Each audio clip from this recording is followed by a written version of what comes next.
The void between the stars is empty. There is nothing out there. No distant societies in galaxies far, far away.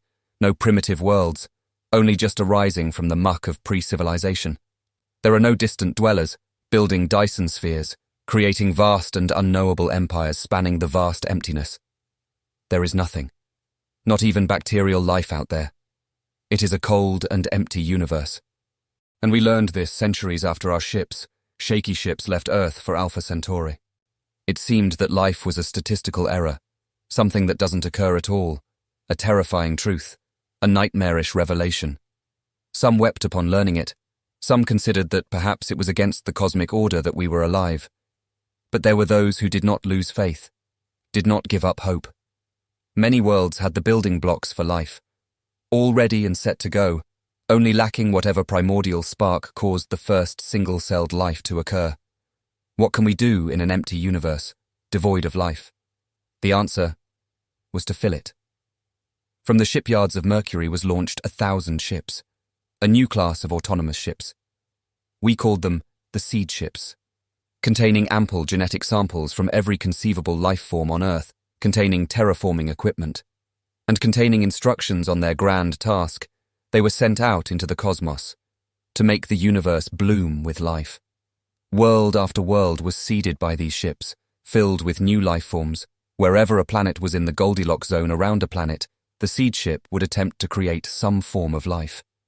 Even if it was only possible to seed microbiological life forms, they did so. As time passed, we sent out more advanced versions to seed distant galaxies with life. Life that had only one origin, Earth.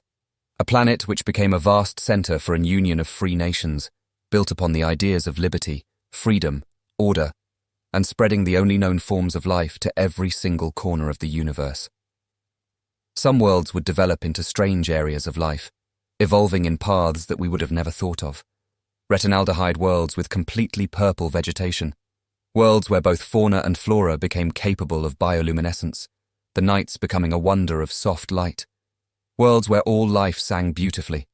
Every day a great unfinished and endless symphony, and stranger worlds still. Mankind grew wise and strong, spreading across countless worlds. The vast amount of resources in this young universe allowed us to fix all troubles. Gone were the fears of chronic or genetic illnesses. Gone were the horrors of famine and poverty. All who lived could seek harmony, happiness, or achievement, without fear. The union of humanity had become a place of art, engineering, invention, and harmony. And as we thrived, so did the life on other worlds. Soon we watched curiously, as on one world, with life seeded and terraformed, society formed. A descendant of an already clever animal on Earth, the ravens, had started to form more complex tools, more permanent dwellings than mere nests, and a language that could be learned. They were the first. Next came a world of clever chimps, then one of raccoons, and other races followed on other worlds as animals adapted, evolved and changed, without any human intervention.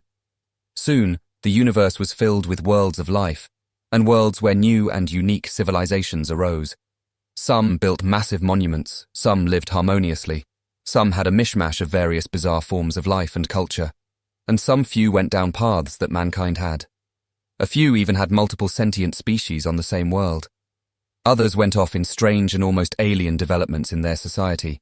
The less said about the sentient squid world, the better.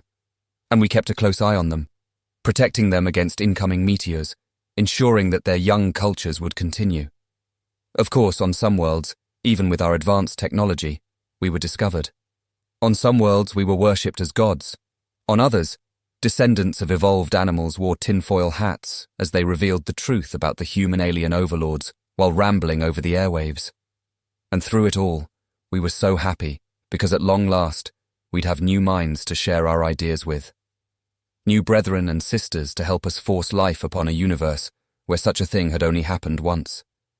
With their help, we could struggle against the empty void, so that the light of life would endure forever. For it is better that we stand for a brief moment and scream into the nothingness that we exist, than having the cold silence of lifeless eternity that preceded us last forever.